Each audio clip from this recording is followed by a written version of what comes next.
Hello and welcome to Unacademy IAS English, a one-stop destination for the English medium civil services aspirants. A very good morning and welcome to the daily Hindu news analysis. Before we begin, let me wish everyone a very happy Diwali. May the festival of lights guide you on your path to success, especially in the civil services exam. So before we start the discussion, let's take a look at the topics that we are going to discuss. Today, I have chosen the topics from the international edition of the Hindu. As there were more interesting articles and important articles in the international edition, I have picked 10 articles from the international edition. We have 6 articles that are relevant both for prelims and mains, and some of them especially require a detailed analysis. And there are a few small articles which are important only for the prelims exam. So let's cover all these 10 topics comprehensively so that you don't have to go back and read the newspaper again. And if you guys are liking our initiatives, do support us with your likes and comments, and don't forget to subscribe to our channel. So let's get started by looking at this important column from page number 8. This article focuses on toxic work culture, which has become quite rampant in India's corporate industry. In the recent months, there has been a lot of debate and controversy regarding the work ethics and work culture in Indian companies.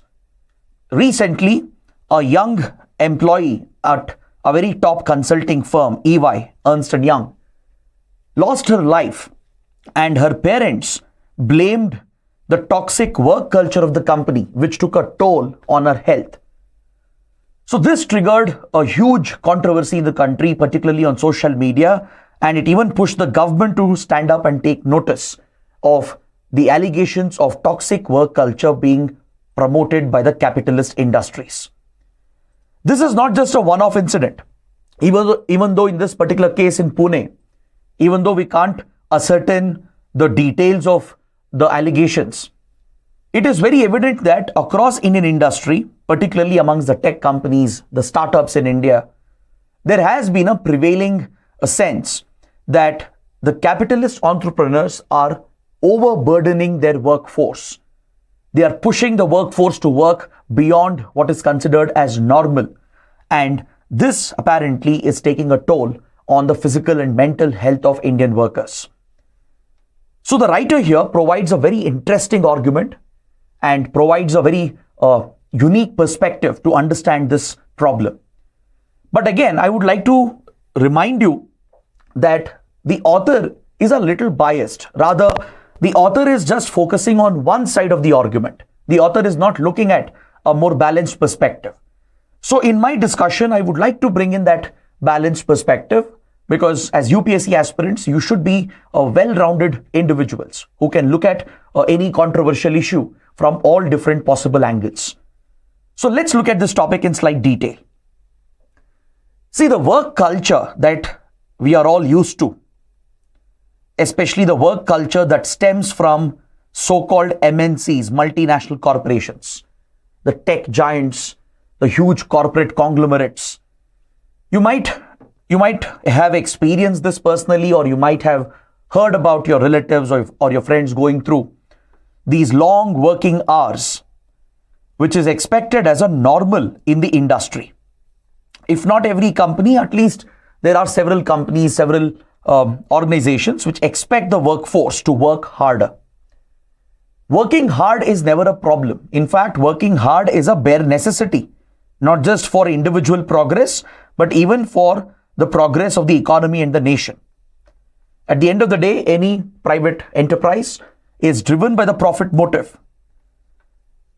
And per se, there's nothing wrong with that. That's the very foundation of a private enterprise, to make profits. And if a company has to survive, thrive, and grow, definitely the workforce has to be a hard-working force. But does hard work mean that you go to the extent of sacrificing your sanity, sacrificing your physical, mental health, which could eventually cost your life? Because there have been many such incidents which have come up in recent times.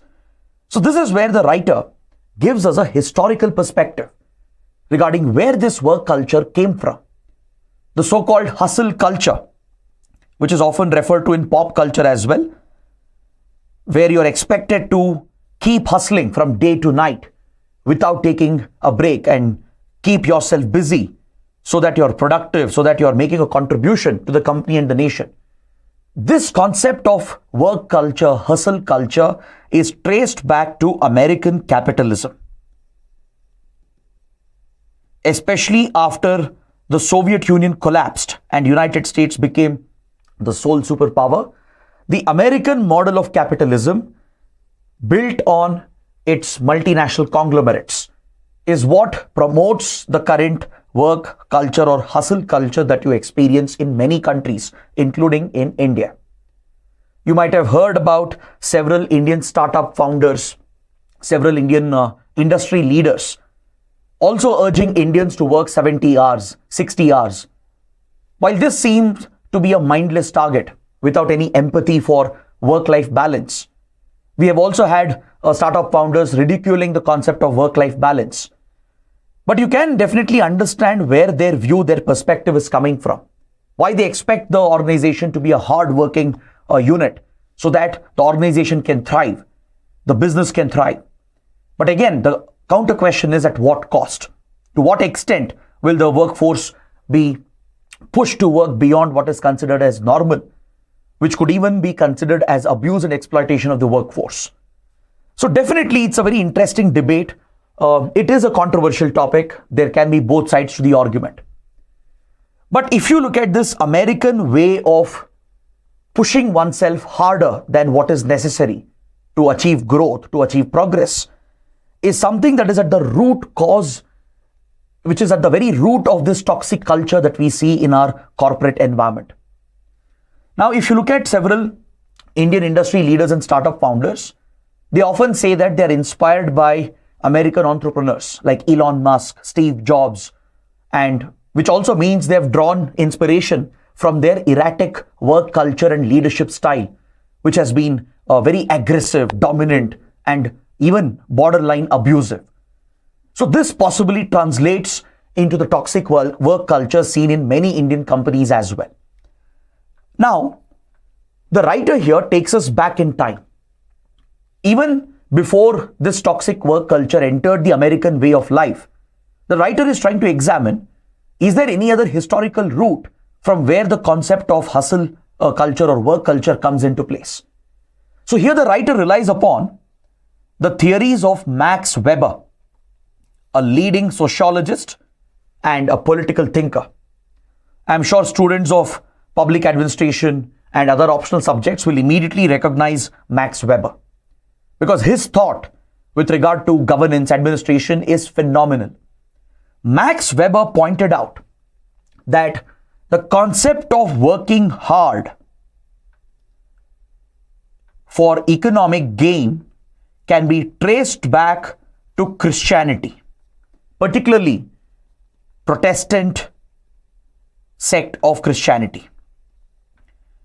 Within Protestantism, you have a subsect called Calvinism, which propagated a religious theory linking hard work with the work of the church, as if it was serving the God, and it equated that hard work which brings economic gain should be carried out as if it is a work of the church, as it is a service to the God.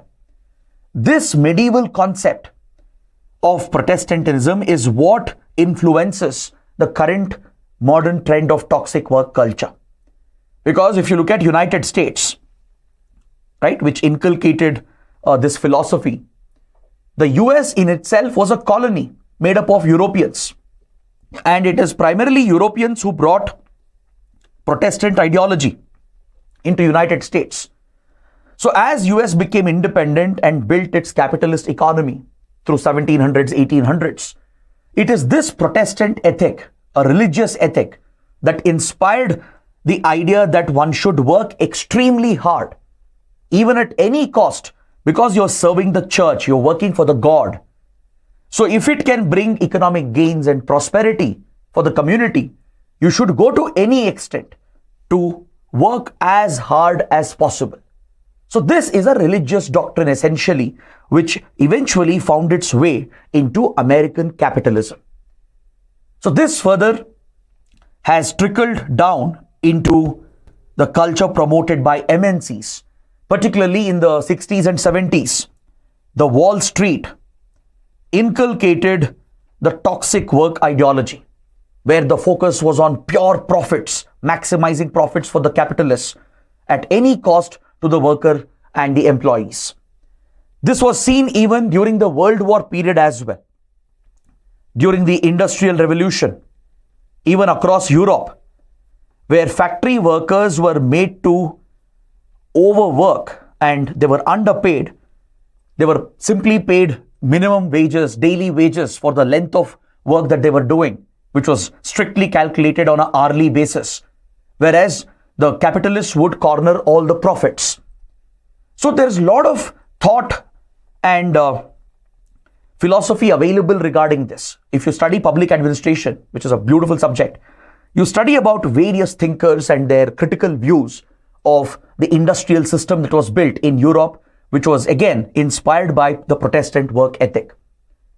This forms the basis of American capitalism, where capitalists will reap all the profits, they will maximize the profits, but they will only pay a minimum wage, a daily wage based on the number of hours an employee is working. In many ways, this has continued into the current world as well. Even in a liberalized world, a globalized economy, we see that workers are paid on the basis of the length of the work more than the actual contribution, more than the effectiveness of the work. Productivity is largely calculated with regard to time, whereas the companies will corner most of the shares of the profit. And this essentially pushes the corporate world to rely on workers working hard for the sake of the company's growth. Now, of course, there can be a counter argument to this. I don't deny that. As I told you, I don't entirely agree with what the writer is saying. It is largely a biased view as well. The counterpoint is that if a company doesn't work hard, if a nation doesn't work hard, how will the people progress? Take India, for example. Look at India of the 1960s and look at India of today. One reason why we have transformed our society, our economy, one reason why we have solved our problems like poverty, and one reason why we have a better standard of living today is because Indians across generations have worked hard. Right from your parents to grandparents and the current generation, of course, and the upcoming generations. Right? These are hard-working generations putting in the required number of hours, making that effort, and definitely hard work is a necessity. There is no doubt. But does hard work mean abusive work? That is the point. See, there is no doubt life is hard. That is a reality. Now you tell me in the comments, can you clear this UPSC Civil Services exam without putting the hard work? Right? Of course not. There are other factors involved, but hard work is a prerequisite. Every aspirant has to put in the hard work. That is definitely required. But does it mean you should abuse yourself? Put yourself under so much stress, which could physically affect you, mentally affect you, to the extent of losing one's life. So trust me, nothing is worth it. Nothing is worth losing your life. So hard work should not mean that the work culture becomes abusive, where the organization simply doesn't care about your well-being.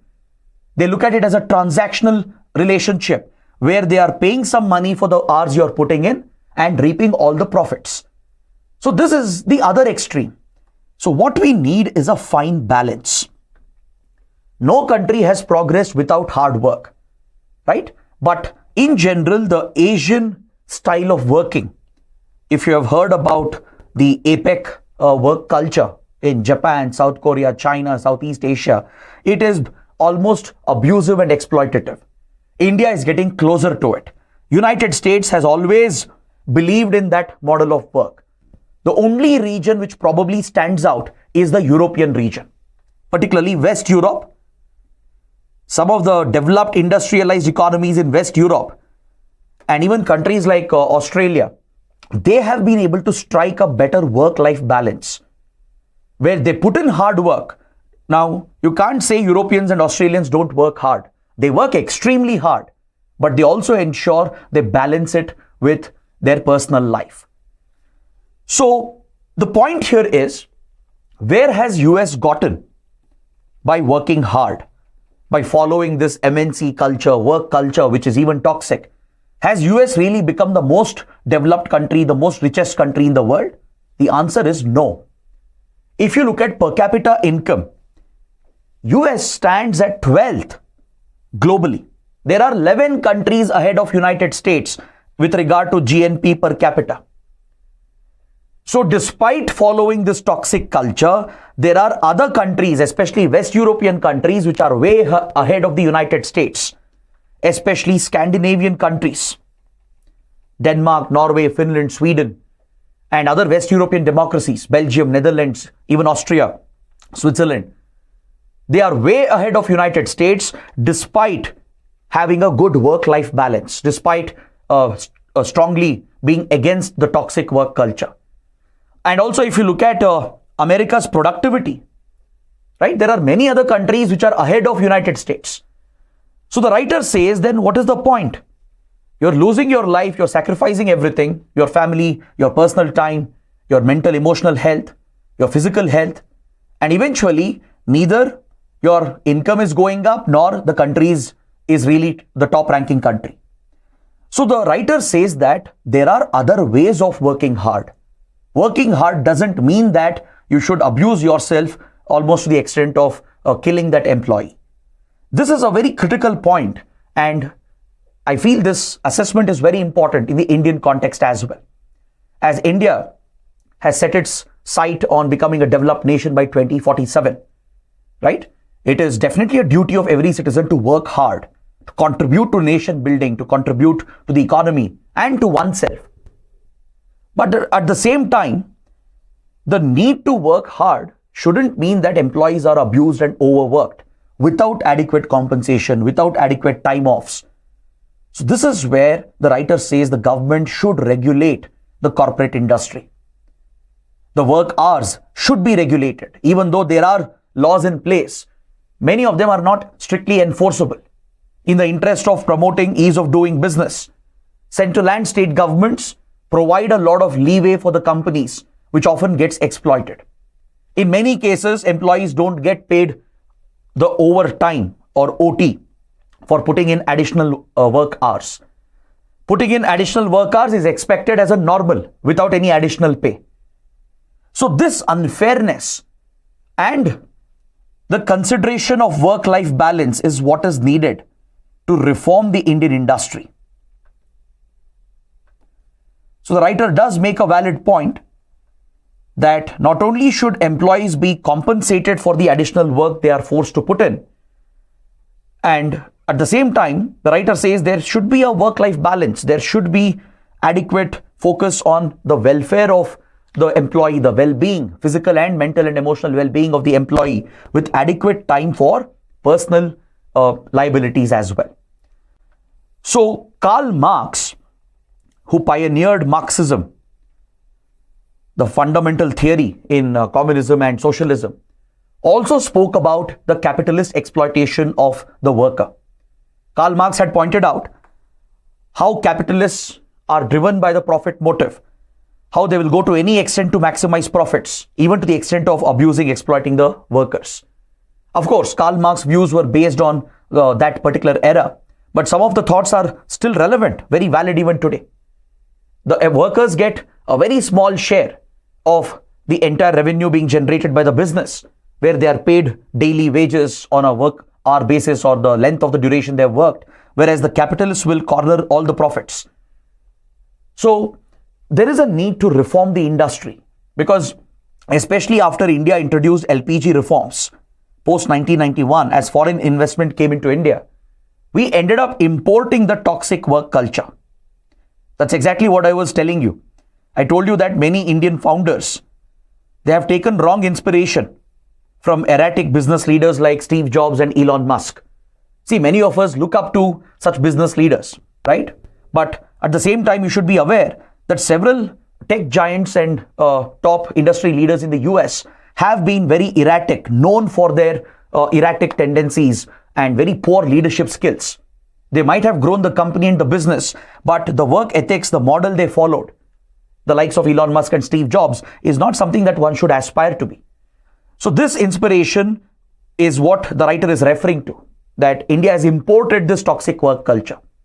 When we opened up the economy, the idea was we'll bring in investment to drive growth. The idea was to bring in the best practices, the global best practices, especially in management, which was missing in India. Of course, before the LPG era, Indian workers were seen as lethargic, which was true as well in a certain way. Due to the limited private enterprise in the country, and since economy was dominated by public sector companies, enterprises, and the notorious Indian banks, including the SBI, the general assumption was Indian workers are lazy. I'm sure many of you would have experienced this as well. If you ever go to SBI or let's say post office, you see the slow pace of work which is carried out, which is almost frustrating at some time. So this lack of efficiency, which was quite the normal during the socialist era from 1950s to 1990s, was definitely not conducive as well. So LPG reforms did bring in the positive changes with best practices in corporate management. But at the same time, it brought in the toxicity as well. It brought in that hustle toxic culture, which has become ingrained in several organizations. And neither the industry is recognizing it, nor the business leaders are acknowledging it. And also the government is not paying attention to it. So that is why this is a very important issue, not just an economic issue, but a social issue as well, which has to be discussed and explored. So let's take up a practice question based on this. Now, in the comments, please let me know what do you think about this discussion. As I said, it's a controversial, debatable topic. Even though the article is a little biased towards one side of the argument, I have tried balancing it with a counter argument. So let me know in the comments, where do you stand on this particular debate? Should we overwork so that we succeed, we progress, or should there be a balance? What do you think? Let me know in the comments. Look at the question. The practices including working hours in multinationals functioning in India must be regulated. Discuss. So for such a question, you can start out with an introduction about any recent incident as an example to highlight the debate of work culture versus toxic culture. You can cite the example without taking the names of any companies, right? Without being specific to any incident. You can mention that recently we have seen such cases where employees have lost their lives allegedly due to toxic work culture and abusive practices at workplace. So this sets the tone. You're setting the right context. Then in the body, you can provide the historical perspective just to add greater value to your answer. You can just explain in a couple of lines that this work culture is traced back to American version of capitalism, which is in turn based on Protestant work ethic. Now, don't think this is a controversial point, because this was the observation of Max Weber. So you can quote Max Weber, right? So this will bring additional points to you. The evaluators will be very impressed if you can bring in a link with known thinkers and philosophers like Max Weber and present one of their findings and theories. So that again will add more value to the answer. Then discuss the problems, how it affects employees, how it affects the society. Also try to balance the argument. You should clearly say that, yes, working hard is necessary. You're not against working hard. Working hard is a prerequisite, right? But working hard shouldn't turn into abusive work, exploitative work. That is where the line has to be drawn, without doubt. So you can take a stand. You can clearly take a stand that yes, hard work is needed. So we not only progress individually, but as a society, as a nation, to grow, we have to work hard. It is a prerequisite, but it cannot be exploitative work. It can't be abusive work. So this expresses your view, your opinion on this topic.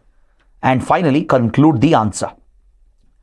Suggest that there needs to be some regulation through the government.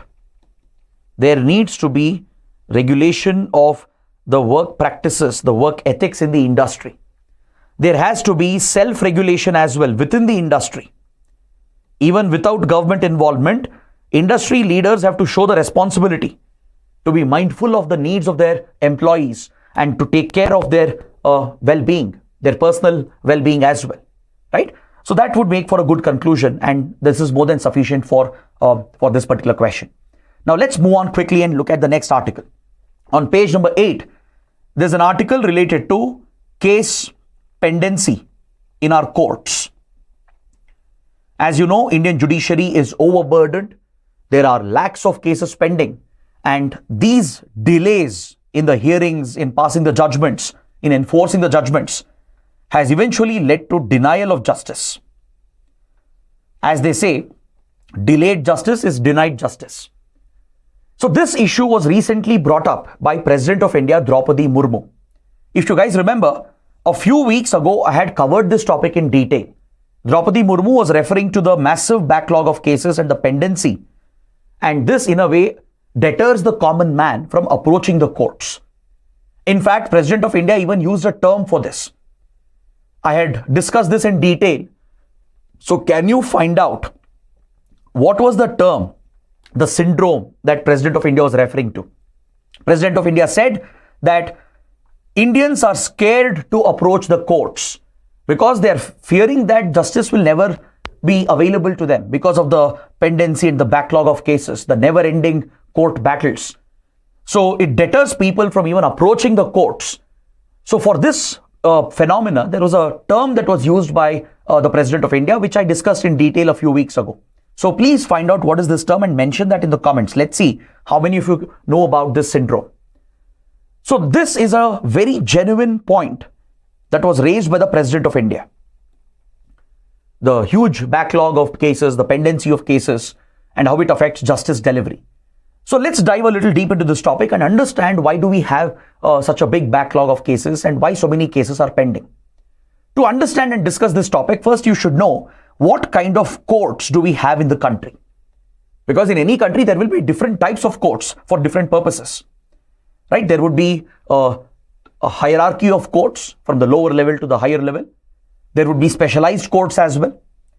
For example, there would be civil courts to handle all civil cases under civil offenses. There would be criminal courts that specialize in criminal justice, right, which basically follow the criminal laws in place. Then you have your higher judiciary. Higher judiciary made up of your high courts and Supreme Court, which act as constitutional courts and appeal courts. So the higher judiciary will not only listen to appeals against the decision of the lower courts, but they also act as constitutional courts.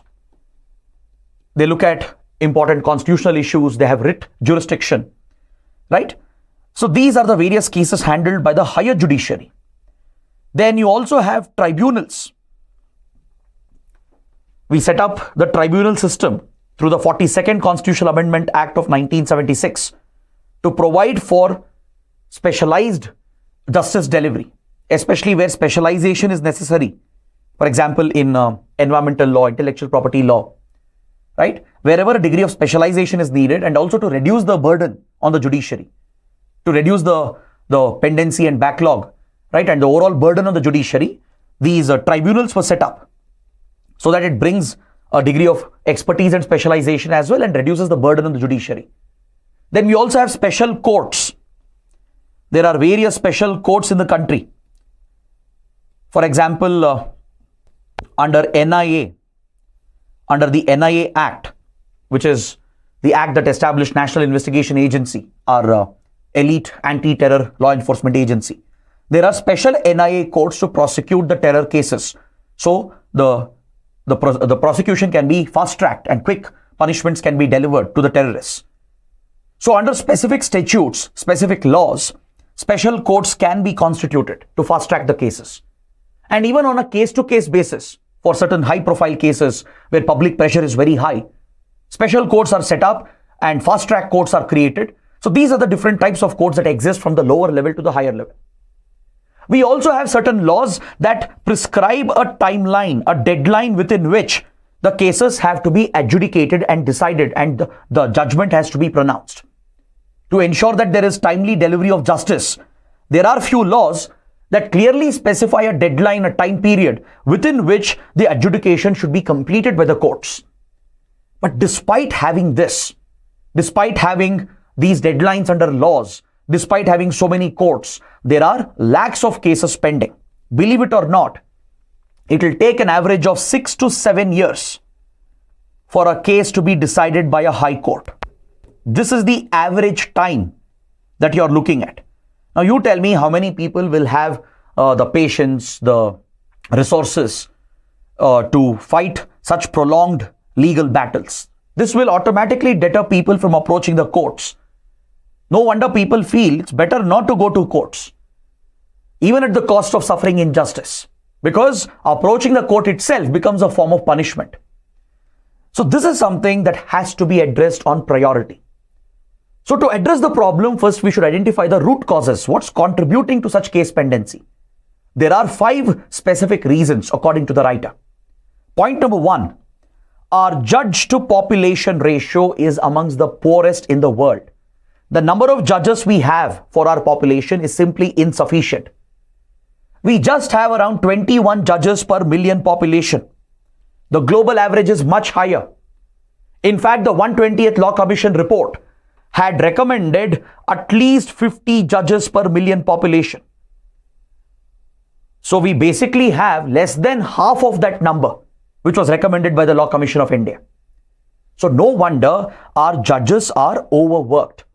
So it's not just corporate employees in India who are overworked and overburdened.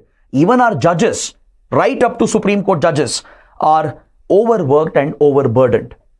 They simply don't have time. So this is a reality. The judge to population ratio is very low in the country. And upon that, even though there is a sanctioned strength, those vacancies are not filled. There are several posts which are left vacant. The state and central governments both are responsible for this. Especially at the lower courts, at district and session courts, there are a lot of vacancies which are not filled on time. In higher judiciary, usually the sanctioned strength is filled at High Court and Supreme Court. But at lower courts, there are vacancies left. Almost 30% vacancies, according to a study, which is very high, which means we have fewer judges than the sanctioned strength. First of all, our average is very low. The judge to population ratio is very low, one of the lowest. And upon that, we have unfilled positions. So this is why there are such delays in the system. Upon that, you have other problems, such as giving additional responsibility to a judge. Since there is a shortage of judges and the workload is more, the same judge is given the ownership over other courts and other administrative matters as well. This increases the workload even further on the same judge. Then, the laws which are being enacted by the parliament, by the state assemblies, they don't take into account the impact on the judiciary, the impact on the justice system. In India, there is no judicial impact assessment. Before passing a law, there is absolutely no consideration from the government which is drafting the bill, and even by the legislature which is passing the act. There is no consideration during this stage regarding how will the law impact the judiciary. Because in any law, right, it requires enforcement eventually. It requires interpretation by the courts. So when there are violations of the law, cases will be filed, maybe civil or criminal cases. So there should be an understanding, there should be an assessment before the law is enacted regarding how many judges would be needed, how many cases are anticipated from this law. What would be the burden on the judiciary? What resources are needed? What infrastructure is needed for the judiciary to cope with the increased number of cases that might come because of this new law or this new amendment? This assessment is not done. There is no judicial impact assessment before passing a law. And finally, there are delays in finishing the hearings, especially due to frequent adjournments and as well as in delays in bringing the witnesses to court. There are practical operational problems as well, along with other administrative problems, right? So it's a mixture of all these root causes which is adding to the case pendency in our judicial system. Now, if you look at high courts, they have a sanctioned strength of 1,114, but hardly 770 judges are present in our high courts. Look at the gap. This is a massive gap in the higher judiciary. Supreme Court, on the other hand, is slightly better. Out of the sanctioned strength of 34 judges, usually most of the positions are filled. Generally, we will have at least 31, 32 judges, and in many cases, the sanctioned strength would be completely filled. But at high courts, there is a significant gap. This increases even further at lower courts, at session and district courts, at tribunals as well. The government often takes its own sweet time to appoint the members of the tribunals. These inordinate delays affects the prosecution. So essentially, judges are doing a lot of work. Don't think the life of a judge is easy. Don't think judges are simply sitting, hearing a case and passing judgments. It's not as easy as that. There's a lot of other additional work involved. Even if you look at just hearing of cases and passing judgments, they have to pay attention. They have to look at the aspects of law, right? They have to apply the law and the doctrines and pass the fair judgment. That itself is a time-consuming exercise which requires complete concentration and effort. Apart from that, there are many other tasks performed by a judge. A judge has to issue warrants. For example, take a magistrate in a lower criminal court. They'll have to issue warrants. This might come at any time of the day, even during night times, right? They have to take cognizance of fresh cases. They have to carry out some administrative work as well at the courts. And also hearing cases and passing judgments involves a lot of paperwork, right? They have to write the judgment. So this involves a lot of physical effort and mental effort as well. They have to be available for bail related cases, to record dying declarations, right? So there's a lot of additional tasks and burden placed on a judge. And upon this, if they are given additional responsibility of another court as well, it simply increases their workload. And a study has shown that judges in India are almost handling 100 cases a day, right? Let's say it is half this number. Let's say the study is not accurate. Let's assume even if they are handling 50 cases a day, that is still a lot. So this will even affect the quality of judgment. Judges don't have time to pay attention to the nuances of a case, to concentrate on the hearings and pass a fine, refined judgment. So this is what is affecting the justice system. It affects the delivery of justice itself. So what is the way forward? What solutions can we suggest? Let's take a look. If there is a mains question, what solutions can be suggested? Point number 1, mediation and alternate dispute resolution. Mediation can be a way forward. Instead of taking the hostile confrontational route in courts, several cases, particularly civil cases, can be settled out of court by using alternate dispute resolution, by promoting mediation, arbitration, lok adalats. So this will reduce the burden on the judiciary. Next, the Justice M. Jagannath Rao Committee had strongly recommended the introduction of judicial impact assessment before any law is passed by the legislature. This is a great recommendation which was even appreciated by the Supreme Court in the Salem Advocate Bar Association case of 2005. The Supreme Court had urged the government as well to look into this recommendation, but it has not been implemented. That is, before any law is drafted by the government, either center or state, before it is enacted by the legislature, there should be adequate thought given regarding the impact of that law on the judiciary. What would be the burden added on the judiciary? How many cases can we anticipate? What resources are needed? How many judges? How many courts? What infrastructure might be necessary? If you don't take this into account, every new law will increase the burden on the judiciary. So judicial impact assessment recommended by the Justice Jagannath Rao Committee is a very, very good suggestion you can include in your answer. Then of course, filling up the vacancies. This is a no-brainer. First of all, we have a very poor judge to population ratio. At least we should fill up the sanctioned strength. Ensure there are no vacancies, particularly at lower courts. And also the system should ensure that additional responsibilities are not given so that judges are not overburdened. One judge can't be asked to look after multiple courts and multiple responsibilities. This has to be streamlined. We can also bring in better technology to fast track the hearing of cases, to speed up the administration of the judicial system, right? So bringing in technology is a game changer, which is already happening in the judicial system. So 5 suggestions like this will be more than enough for any question on this topic. So please take down this practice question. Let's see how many of you can write an answer to this question, right? Please post your answers in the comment section. Now let's look at another interesting article on page 10. This article talks about the massive rally that we have seen in gold prices over the last few months. This has made many investors very happy. Indian households especially are very happy, given that gold prices have hit record levels. There has been a significant jump and a consistent rally over the last couple of years. So the point is, what is the value of gold in the global economy? How is it determined? Why does gold play such a significant role in the global markets? And also we should understand why gold is considered as a safe haven. We should also understand why the prices increase or decrease. These are some basic pointers that you need. Any aspirant should have this basic understanding. So let's take a look at this article quickly. See, gold has always been a material of wealth. It is a tangible asset since time immemorial, almost since ancient times.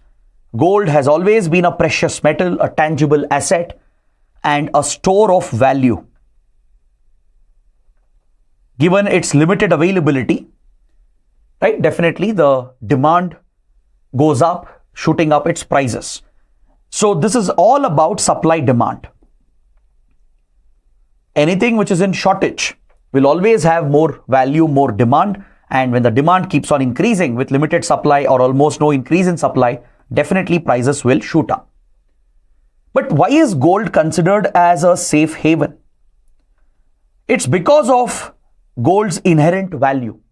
You might have heard that central banks buy gold. They are the biggest buyers of gold. For example, RBI keeps on buying tons and tons of gold. Central banks around the world, US Federal Reserve and central banks of other countries as well, they pile up on gold reserves. Just like they build up forex reserves, right? They create a buffer by building up gold reserves as well. Governments could also be buying gold. Then of course there is industrial consumption for industrial applications, and there is private buying of gold, as gold is a cherished ornament, jewelry, right? A metal which is used in ornaments and jewelry. And it is also seen as a store of value by retail investors. Correct? So in Indian households, for example, right, there is a cultural angle as well. In India, there is a emotional angle to buying gold and a cultural angle to investing in gold. So this was not just driven by emotions and cultural values. It was also driven by sound logic, that even if the economy crashes or fluctuates, even if there is a major disruption in the economy, the value of gold will remain. And in fact, the value of gold will increase whenever there is a crisis in the economy.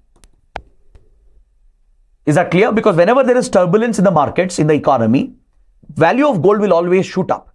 So it is a good hedge, a buffer, a protection against a crisis, against inflation. So no wonder it is considered as a safe haven, a metal of store, a metal of value, right, which is a tangible asset.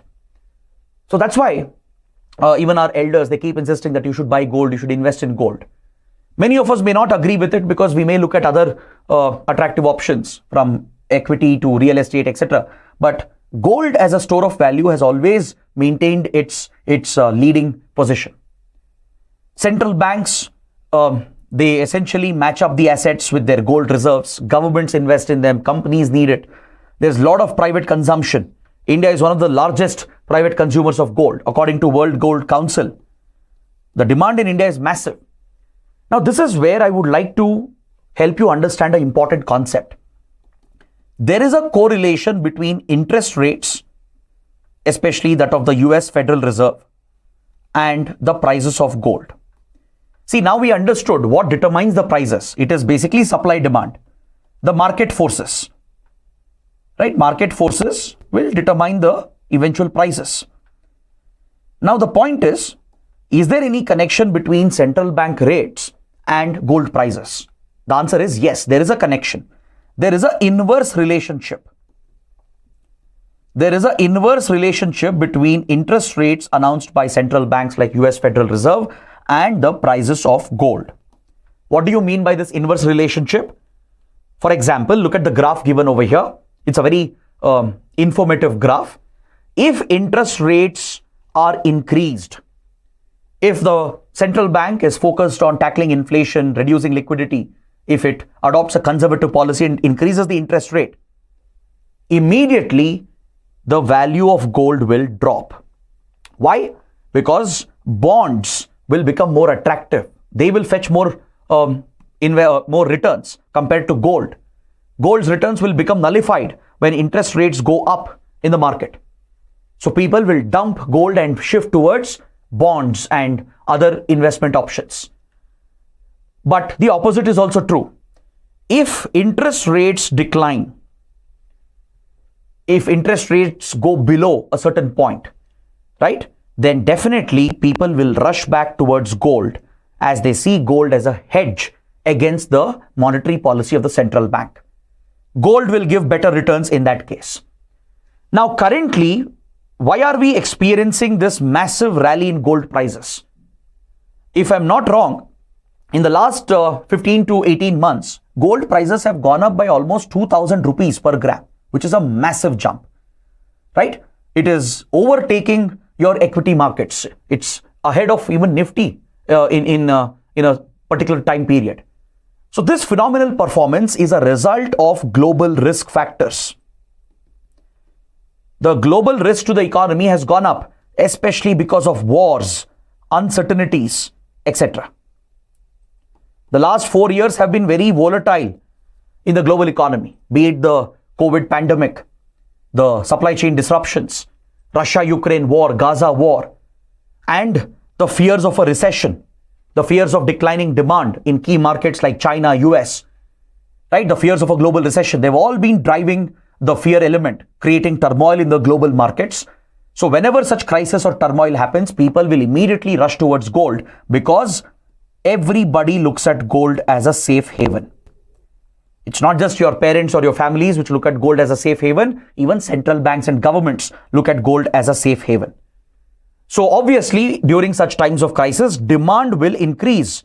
And as the demand goes up, supply remains more or less the same, right? It's not easy to increase gold supply. The availability is limited. And even to find any last remaining traces of gold and mine and extract and process that, it will take several years of effort. So this will immediately shoot up the prices. And that's why you see that sudden jump, and that can sustain as well for quite a long time. Is this clear? In India, there is another interesting trend with regard to gold prices. The festive season will see a bigger jump, especially the second half of the year when we get all our major festivals from Dasara to Diwali, right? This festive season, along with dedicated festivals where people go buy jewelry, right? These festivals will drive up the demand for gold very significantly. And also don't forget, it coincides with wedding season. And Indian weddings don't happen without gold, right? That is the trend. So the festive wedding season drives up the demand very, very significantly. So this is also a factor.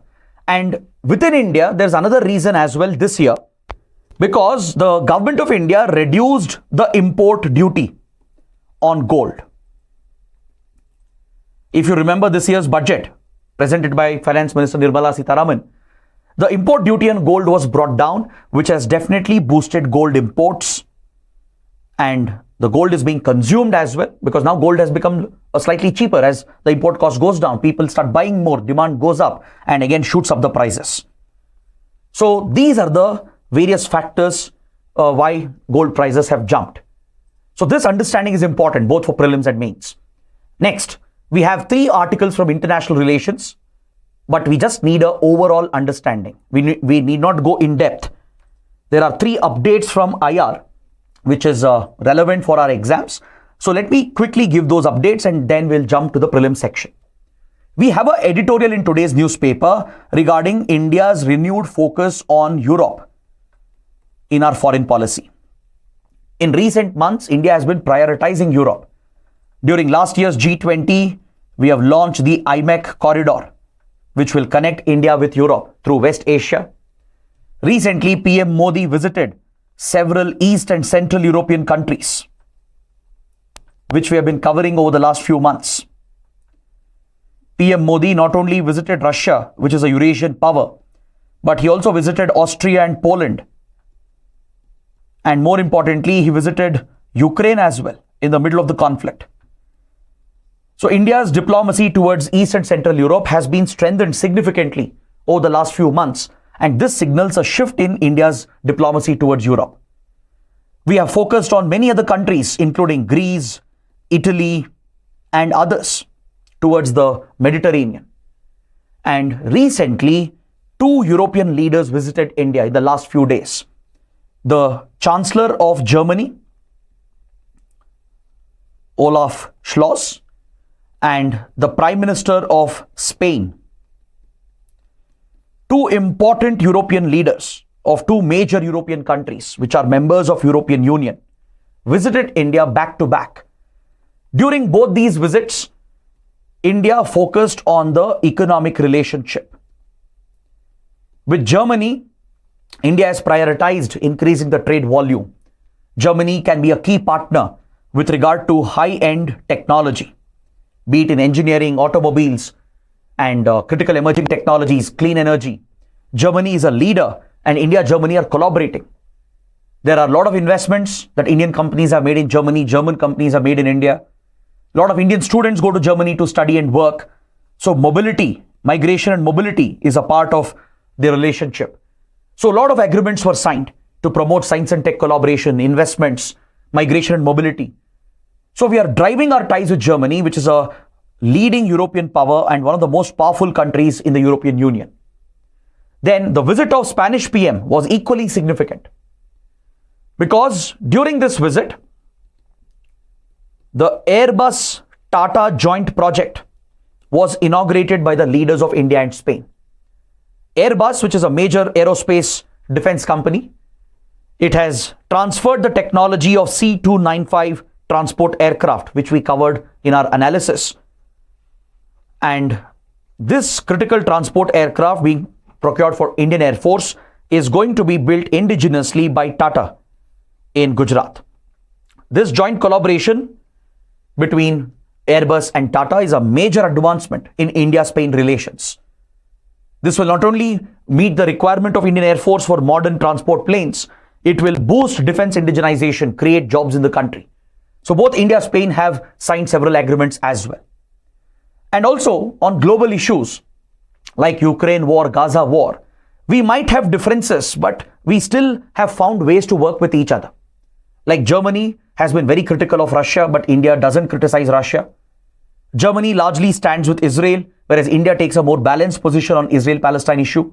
Spain, on the other hand, it criticizes Israel. It has even recognized Palestine as a country, right? It has even boycotted and blocked any supply of weapons to Israel. So despite the contradicting position of Germany and Spain on these global conflicts, India has been able to balance it out. India has been able to still work with these countries. And towards Western Europe as well, we are redefining our diplomacy.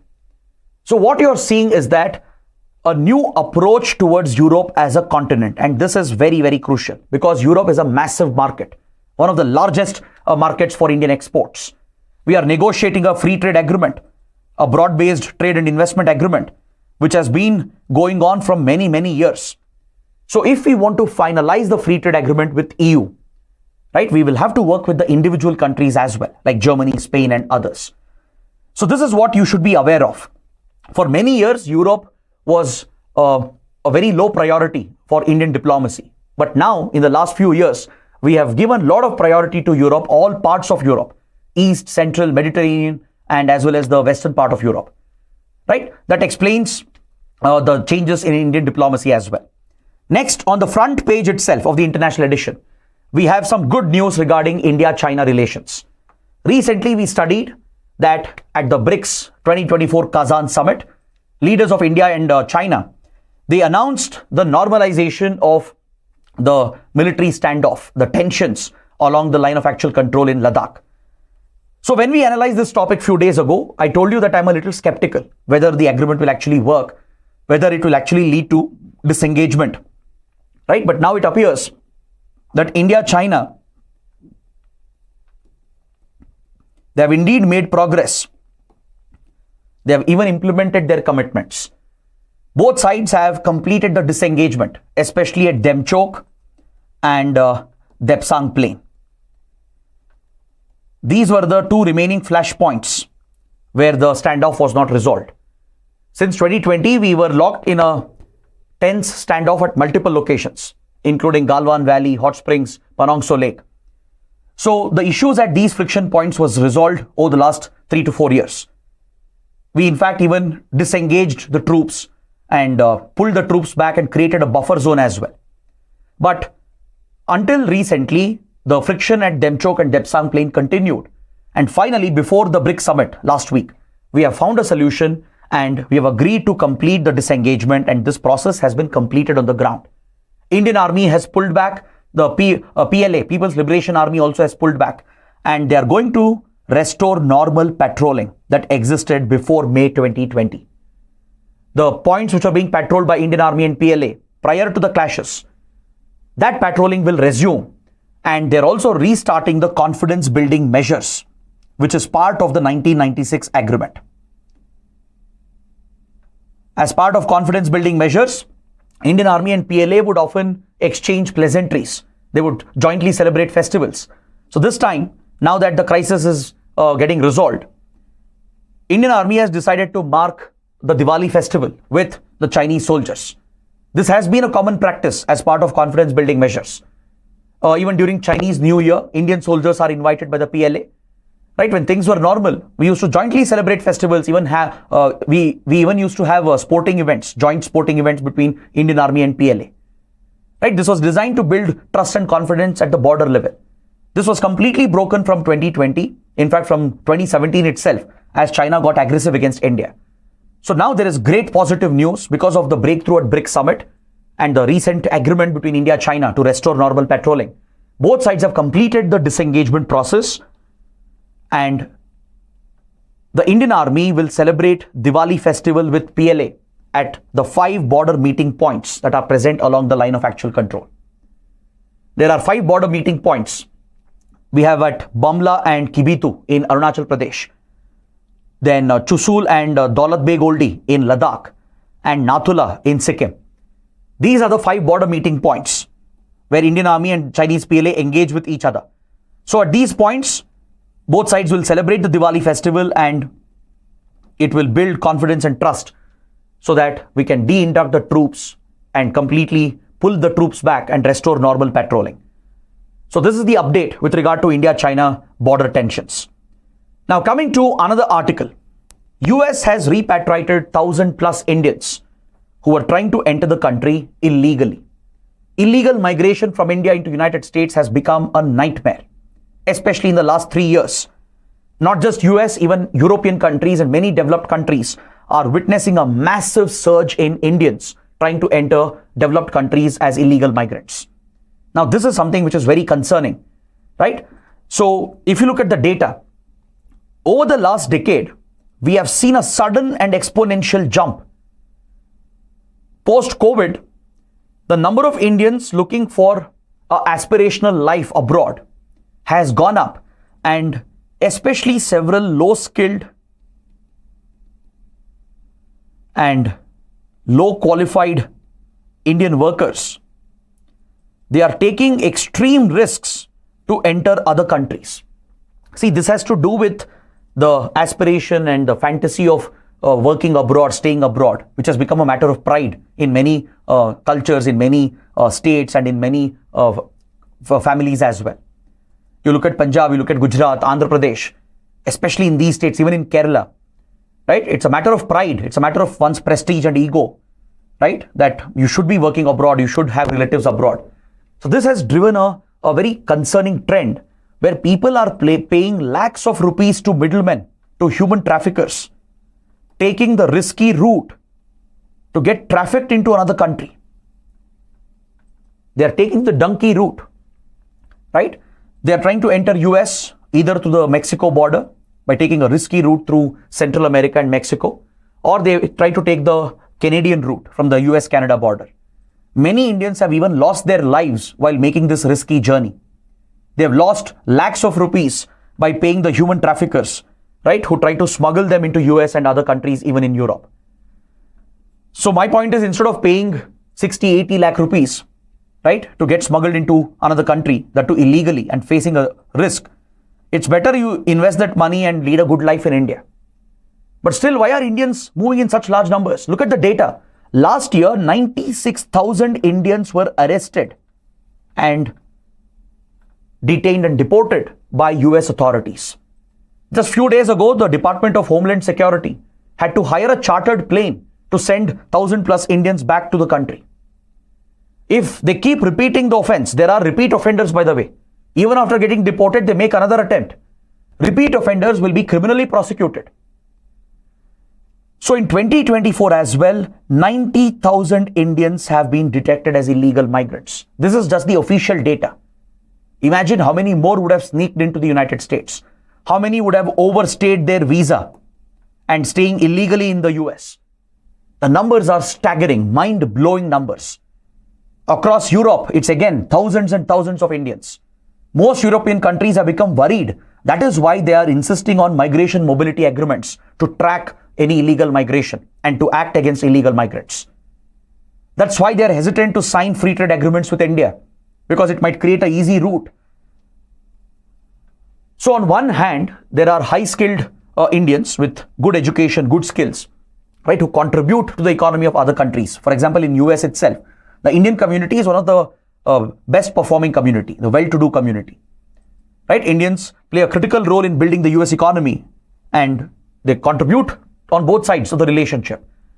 So while Indians are entering the country legally as well in large numbers, there are many more who are trying to enter illegally, and this has become a major concern. Many countries are raising this issue with India, including the US. So this is not just an issue of international relations. It's again a social issue. The point is, why are so many Indians desperate to get out of the country? It's not that things are that bad. Yes, definitely, unemployment is a concern. Persistent poverty, lack of opportunities is definitely a problem. But still, it's not as bad as it appears. The numbers, if you look at the numbers, in US alone, the number is close to 1 lakh illegal migrants getting caught every year in the last couple of years. So cumulatively, if you take all other countries, I think it roughly stands anywhere between 3 to 4 lakh Indians trying to go as illegal migrants, which is a very big number. So that is something you should pay attention to. Now, coming to the last part of today's session, let's take a quick look at some of the prelims articles. So this article on page number 3 refers to something called as L3 disaster. Following the recent deadly landslide in Wayanad, Kerala government had filed a case urging the central government to classify the Wayanad landslide as a L3 category disaster. Center has said there is a high-powered committee which has been appointed for this purpose. It will evaluate the damage in Wayanad and accordingly designate and categorize the disaster. So the question here is, what is L3 category disaster? How are disasters categorized? That is what we need to learn. If a disaster is classified as L3 disaster, this is the highest grade disaster. The most serious disasters are ranked and categorized as L3 disasters by the central government, by the National Disaster Management Authority. Once a disaster is recognized as a L3 grade disaster, it will make more funds available to conduct relief operations, to provide compensation to the victims, and to tap more avenues through which disaster relief can be provided to the victims. As you know, Kerala has been demanding more funds from the center from the National Disaster Response Fund, as Kerala has been overwhelmed. So Kerala has been demanding that the disaster be classified as L3 category disaster, which is the highest grade disaster. So let us see what are the different grades of disasters, how are they classified. So if you look at the National Disaster Management Policy and Plan, which has been brought out by National Disaster Management Authority, which is in line with the Sendai framework for disaster risk reduction, you will notice that there are 4 categories of disasters recognized under the Disaster Management Policy and Plan of India. We have L0 category, which is an indicator of normal times, meaning there is no disaster which has happened, things are normal. Even though hazards are present, there is a possibility of a landslide, possibility of an earthquake, possibility of a cyclone. The hazard is present, but it hasn't translated into a disaster. So during normal times, the categorization is L0. If there is a minor disaster, it is graded as L1. If it can be managed at the district level, let's say a building has collapsed or one minor landslide has happened only in one place in a district, or a small lake has breached affecting few houses in a district. Such disasters could be labeled as L1. It means the district alone can handle the incident, provide the required relief. Center and state, of course, will remain on standby. Center and state will always be ready to help the district administration. But L1 category means the district will have to manage the relief operations on its own. Only if necessary, state and central governments will step in. Then comes your L2 category, a mid-level category disaster where the state government has to play a pivotal role. District administration will be overwhelmed. District authorities cannot handle the disaster. So state administration has to step in and provide all the support to the district authorities. Center will be on standby.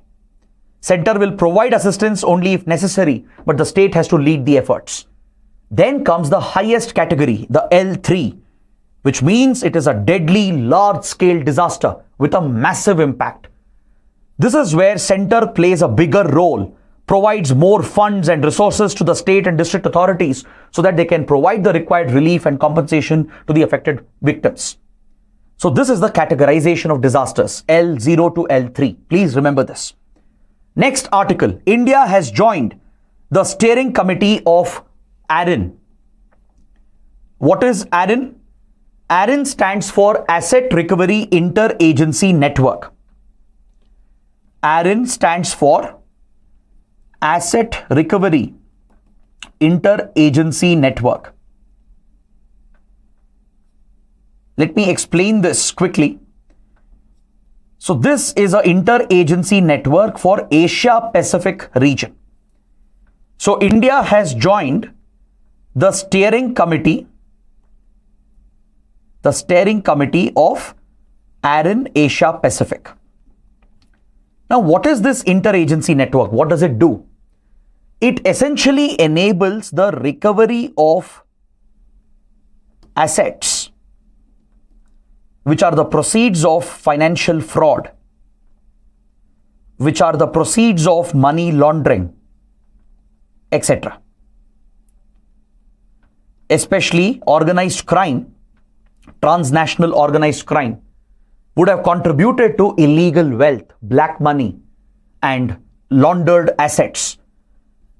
These assets could be present abroad. The criminals would have stashed the assets in other countries, other locations to conceal it away from the authorities.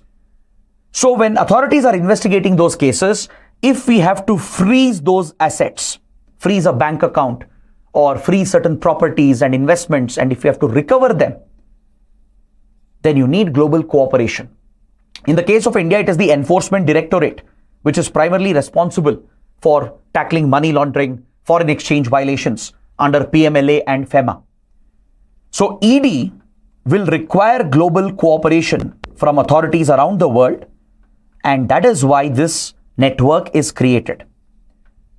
The law enforcement agencies, which have the responsibility to recover the stolen assets linked with fraud and money laundering, they need global assistance, and that is why there is an informal global framework called CARIN.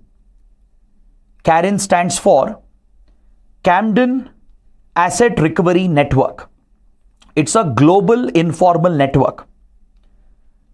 The Global CARIN or Camden Asset Recovery Interagency Network is a global network of law enforcement agencies which are tackling financial fraud, black money, money laundering, etc. So you can think of this as the Interpol of the financial world. Just like Interpol provides coordination between police law enforcement agencies, where CBI from India coordinates with Interpol and global law enforcement agencies. Similarly, ED will coordinate with CARIN, which is the global network, and under that there is regional ARINs, which is ARIN Asia Pacific. So India has entered this network as a member of the steering committee, and in 2026, India will hold the presidency.